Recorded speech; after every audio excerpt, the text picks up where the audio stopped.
Now at 6 a.m. on WKYT this morning, we're tracking a crime alert after shots were fired into a Lexington home where several people were inside. Also, new details on the search for two missing Kentucky teenagers after police found a truck they stole in Georgia. And a Kentucky principal comes to the rescue of a young student by performing a life-saving maneuver. Tracking, alerting, protecting. This is WKYT This Morning. Top of the morning to you. Welcome aboard. It's finally Friday, and finally some sunshine is headed our way. I'm Bill Bryant. And I'm Rebecca Smith. Hope you're going to enjoy this weekend. Take advantage of this nice warm weather we're going to have. It looks good. Tomorrow, I'm telling you, that looks to be a real pick day for here in the middle of January. Let's check in with meteorologist Micah Harris in our First Alert Weather Center. Hey, good morning, guys. Yeah, these are days we really need, today and tomorrow. And I say need instead of want because the need is just to kind of thaw out this ground. It's frozen outside. Anything that fell the past couple of days just stuck to it. So we really need the ground to kind of thaw out and start getting better temperatures in here. And we're going to be doing that. And even some sunshine too. Looks good across the region. It's still pretty chilly. Common denominator this morning is it's cold. Some will see sunshine. Some will see some fog this morning. But by the afternoon, I think all at least see some sunshine. Much better at 41 degrees. And then as we head throughout the next 48 hours, this is something we need because we get towards Saturday and we get even warmer, 10 degrees warmer. And I'll show you how high we go and also another shot at some snow for the weekend. Parts of it comes up in a few minutes. Okay, we look forward to it. Thank you, Micah. Here's the latest from WKYT. New this morning, a Lexington neighborhood is on heightened alert after an overnight shooting. It happened around midnight on Burkwood Drive off Liberty Road. Police say several bullets were fired into a home and even had children inside.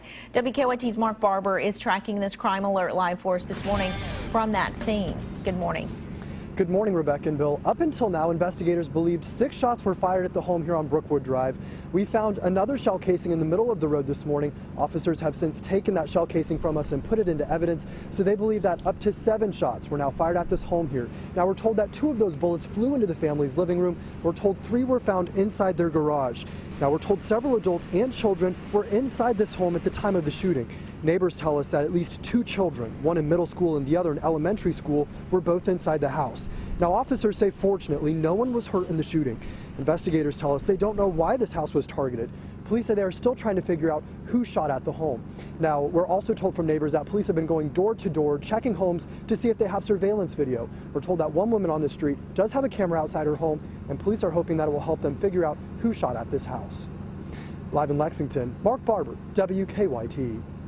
Thanks so much, Mark. There are new details this morning in the search for 2 Kentucky teenagers who police say are on a multi-state crime spree. 13-year-old Cheyenne Phillips and 18-year-old Dalton Hayes have been missing from Grayson County for nearly 2 weeks. Police say they stole a truck in Kentucky and it was found in Georgia. A gun that was in that truck when it was stolen was still inside. And just Wednesday, police say the teens were spotted at a Walmart in South Carolina. An Atlanta TV station reports police in Henry County, Georgia think the teens are now in a stolen silver Toyota Tundra. Also new this morning, a man is in jail and accused of murdering a Kentucky mother. It happened yesterday in a home in the small town of Lebanon Junction in Bullitt County. The suspect's grandmother says he barely knew the woman that he's accused of killing. WKYT's Whitney Wetzel is at our live desk with the new details we have coming in on that.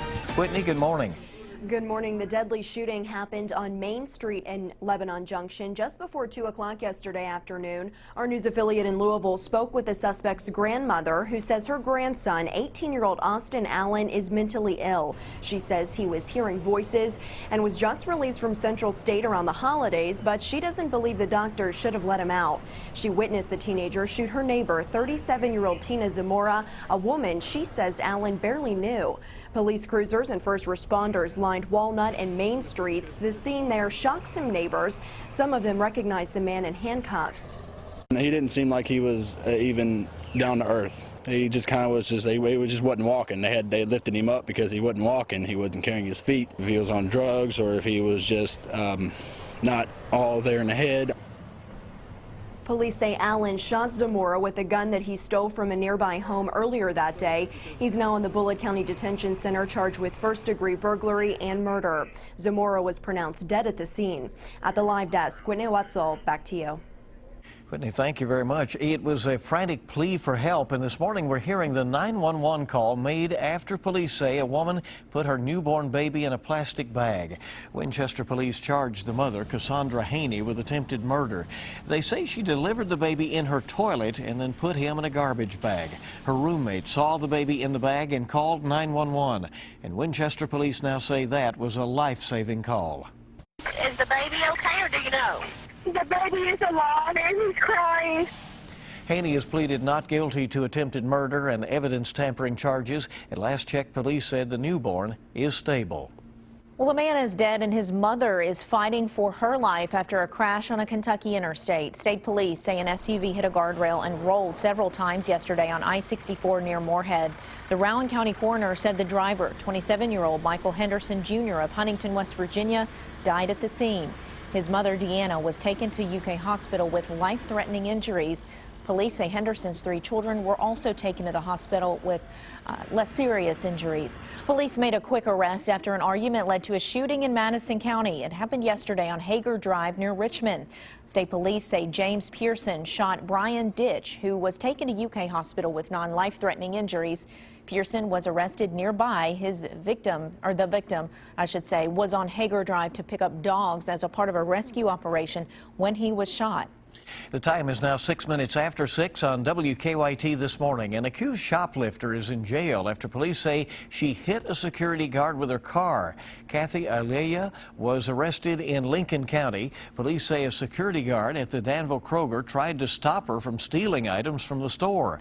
But they say that she got into her car and backed into the security guard, knocking him to the ground. That escalated this simple shoplifting up to a robbery first degree and a wanton endangerment first degree. The security guard was not seriously hurt. Police say they tracked down Ayala by using the address listed on the car's registration.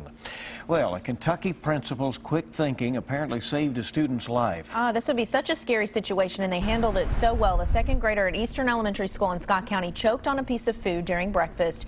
So Principal Ed Denny says 2 teachers tried the Heimlich maneuver. They were unsuccessful. So he jumped in and tried the same thing. It didn't work on his first try. That's when Denny said he started to get nervous. And I pretty much knew I probably had one more chance. Like I said, she was taking in just a little bit of air. You could hear it, and I knew I had to make that next one count, and thankfully it did. Well, Denny says he thinks everyone should be trained in first aid.